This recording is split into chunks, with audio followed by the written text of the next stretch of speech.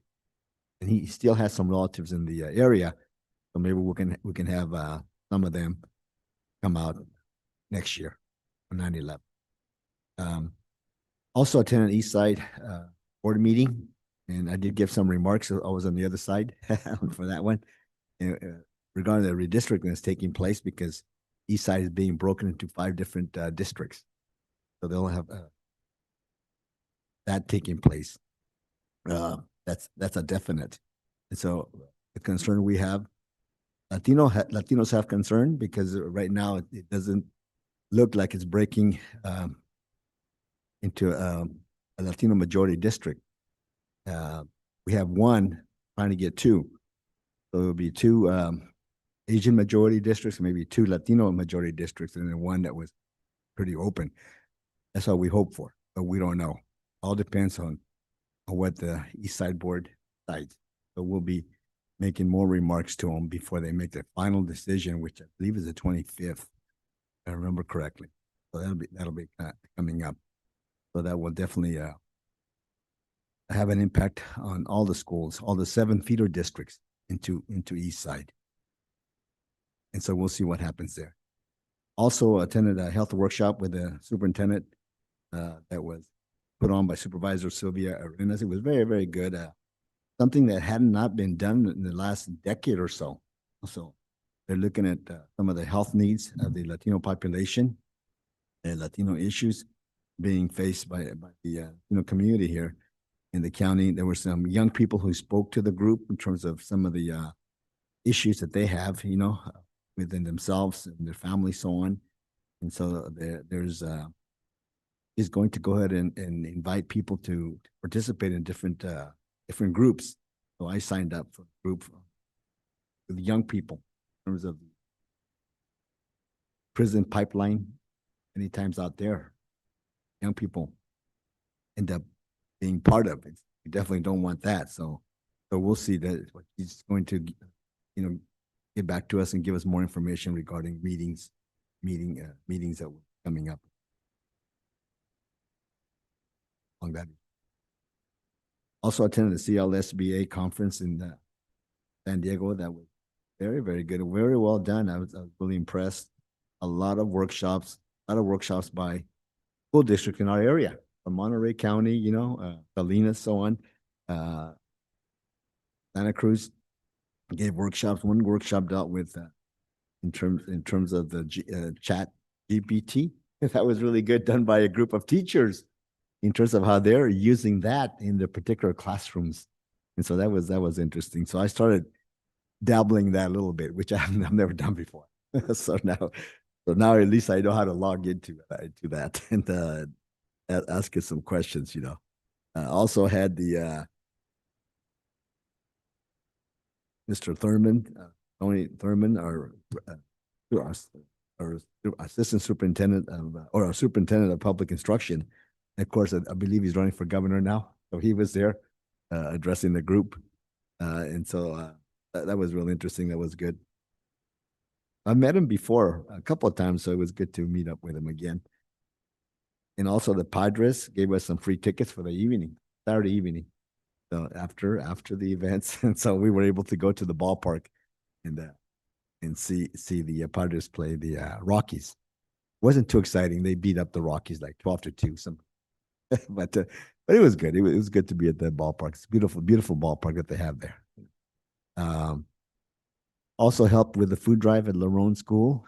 And good turnout as always, And we have the Lerone principal come out and visit and say hi to families there, so on. So that's good to see him out there. Wishing the families a good day there. Also attended the annual CSEA dinner that was very, very good. And great place to have it, especially they had the upstairs, which I liked a lot. upstairs portion where we had our meal. That was good to visit with all the CSEA reps, all the other members here who attended the dinner. It was very, very good. Enjoyed it very much. That Board Member Rodriguez didn't get the right menu. Next time. All right. And then also I attended a Seven Trees community meeting. They have a meeting once a month. So I attended that meeting. We have the police captain address the group on different things going on. Of course, speeding was a big thing there, And I mentioned they also got into homeless and so on. I mentioned the RVs that are parked by Franklin School. I don't know if any of you go down Old Tully Road, especially Old Tully Road. There used to be like one or two, and now there's like a dozen. And the other day we were driving to school. Sometimes I'll take my little grandson there, and he looked over and he said, "Oh, there's forgot what name he mentioned. She's a student of ours there at the school." I said, "Oh, geez." But she was walking not on the side where all the RVs are parked, but on the other side. And I said, not good. You couldn't walk on the other side. It was just too congested, so on. But I did mention that to the captain that, that something had to be done in that area. So he said they were going to take a look at it, but it's very difficult to move RVs. He said it's you have to have all kinds of permits and all that to move in. Anybody said he would check into it. Anyway, but that's my report. All right, let's go on. Okay, so now we go on to future business at this time.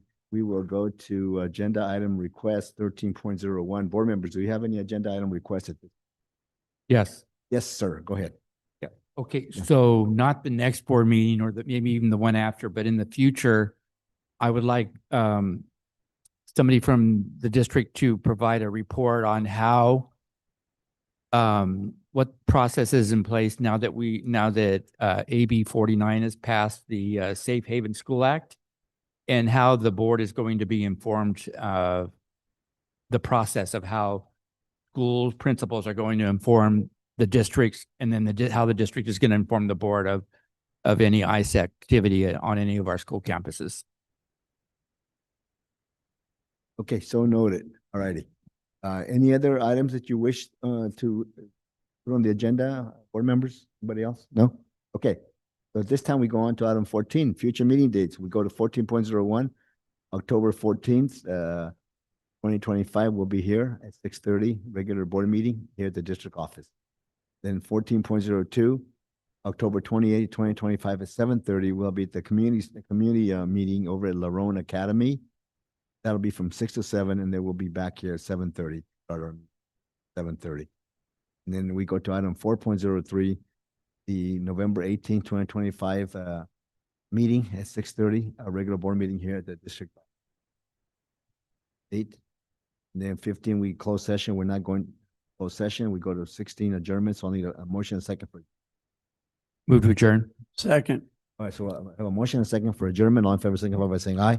Aye. Aye. This meeting is adjourned at this time.